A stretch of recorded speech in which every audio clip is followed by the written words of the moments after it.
नमस्कार। मैं उर्मिला यादव अपने YouTube channel Urmila Yadav Hindi classes में एक बार फिर से आपका स्वागत करती हूँ।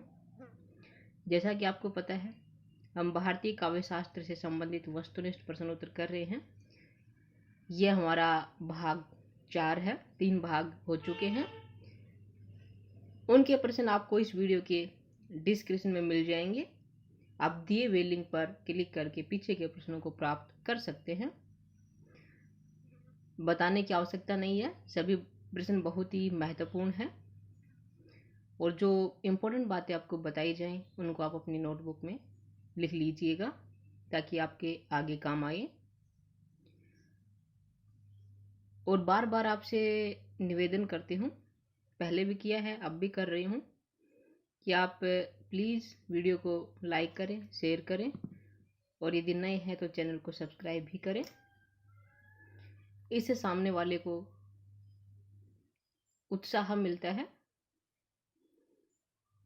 और कुछ नया करने का, जो किया है उसके लिए प्रसन्नता मिलती है। आपके लाइक करने से, शेयर करने से, सब्सक्राइब करने से, तो उम्मीद करती हूँ आप ऐसा करेंगे। अब हम शुरू करते हैं। किस आचार्य ने शब्दालंकारों को हदम काव्य कहा है, अर्थालंकारों को मध्यम काव्य तथा गणीभूत व्यंग्य और ध्वनि को क्रमशः उत्तम और उत्तमोत्तम कहा है? ऐसा कौन सा आचार्य है जिसने शब्दालंकारों को हदम काव्य, अर्थालंकारों को मध्यम काव्य और गणीभूत व्यंग्य और ध्वनि को क्रमशः उत्तम और उत्तमोत्तम कहा है? ये आचार्य कौन से हैं? यदि आपको पता है तो बताइए।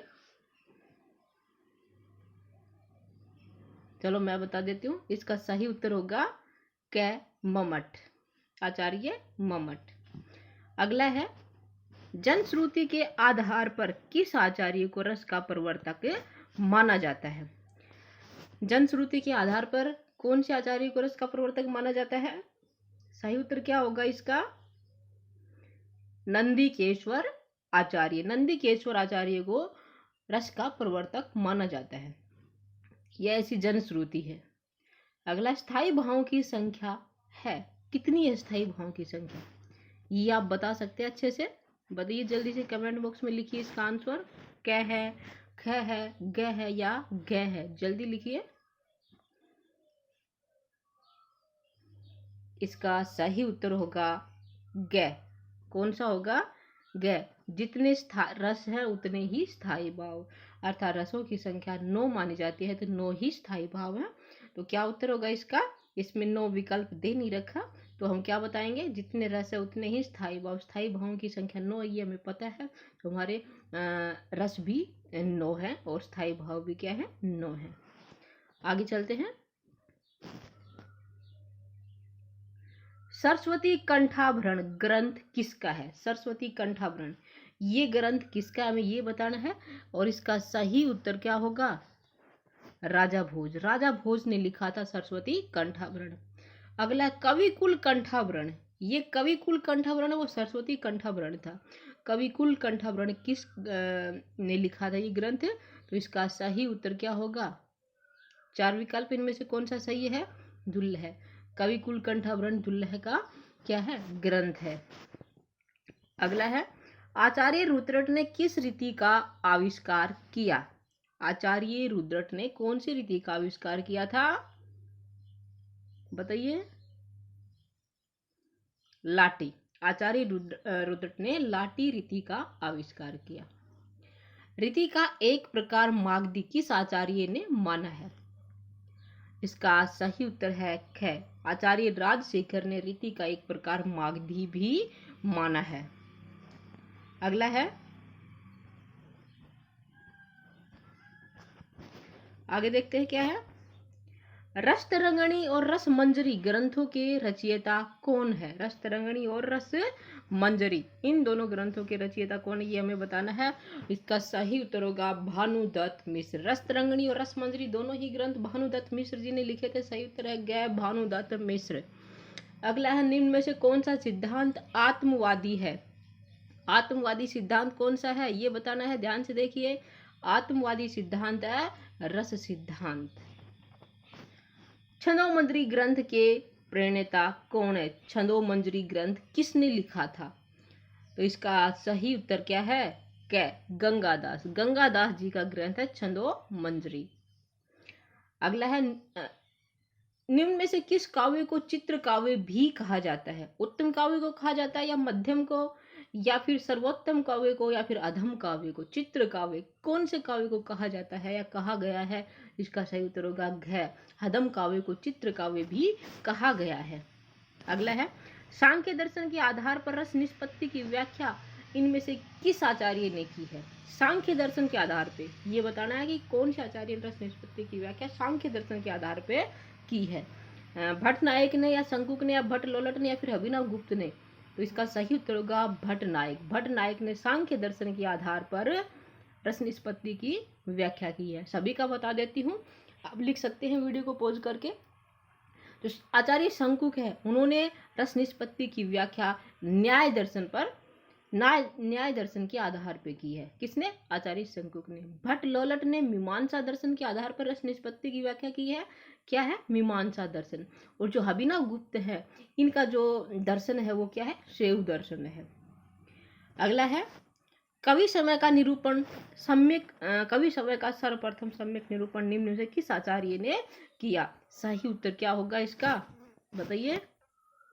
आचार्य राजशेखर ने सर्वप्रथम कवि समय का निरूपण किया था। आगे है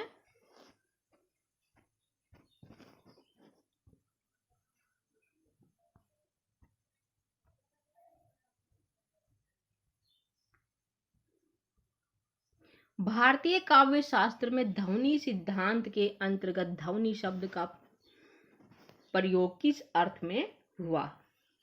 ये बताना है कि भारतीय काव्य शास्त्र में ध्वनि सिद्धांत के अंतर्गत ध्वनि शब्द का प्रयोग किस अर्थ में हुआ? सही उत्तर होगा व्यंग्य। क्या है? व्यंग्य। अगला है न्याय दर्शन के आधार पर रस निष्पत्ति की व्याख्या निम्न में से किस आचार्य ने की है? न्याय दर्शन के आधार पे अभी भी बताया था। न्याय दर्शन के आधार पे किस आचार्य ने व्याख्या की रस निष्पत्ति की? इसको आप अच्छे से बता सकते हैं। क्या विकल्प है, या ख है, या ग है, या घ है विकल्प? ये आप कमेंट बॉक्स में लिखिए, कृपया करके लिखिए। अभी थोड़ी देर पहले मैंने बताया था। कौन सा है? आचार्य शंकुक।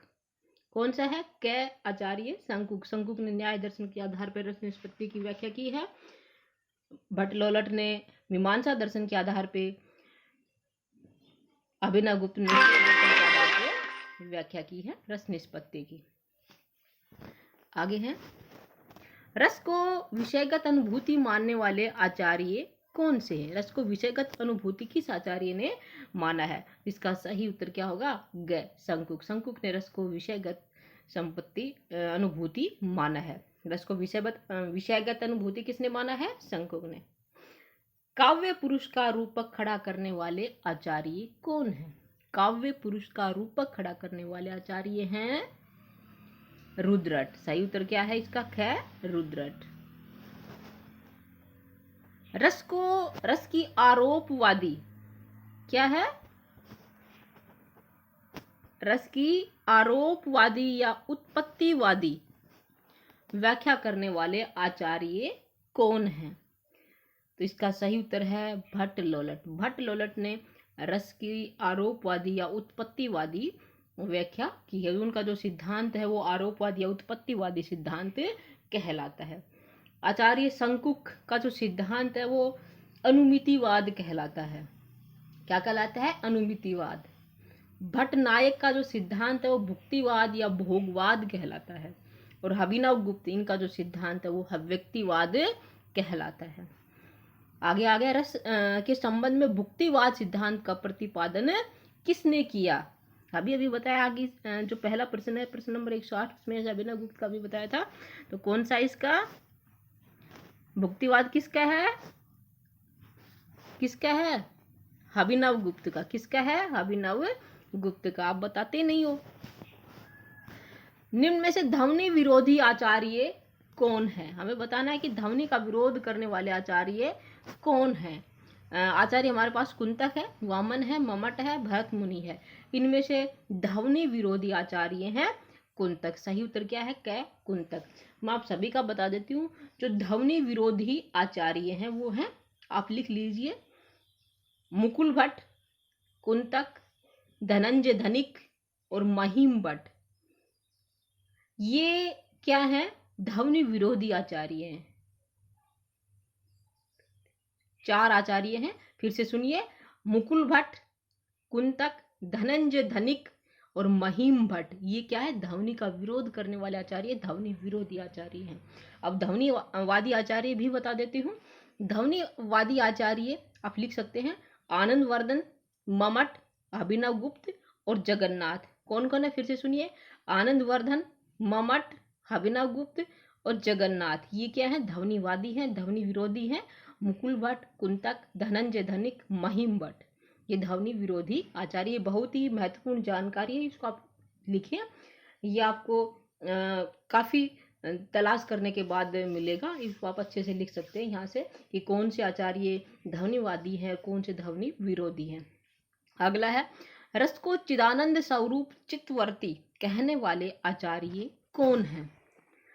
रस को चिदानंद स्वरूप चित्तवर्ती कहने वाले आचार्य हैं जगन्नाथ। सही उत्तर क्या है? जगन्नाथ। अगला है, साधारणीकरण को परिमार्जित करके, साधारणीकरण को परिमार्जित करके रसोबोधन की प्रक्रिया में एक अनिवार्य व्यापार के रूप में प्रतिष्ठित करने वाले आचार्य हैं। कौन से आचार्य हैं? भट्ट नायक। सही उत्तर क्या है? भट्ट नायक। अगला है, कार्यत्री प्रतिभा किसमें होती है? कार्यत्री प्रतिभा किसमें होती है? ये हम पहले बता चुके हैं।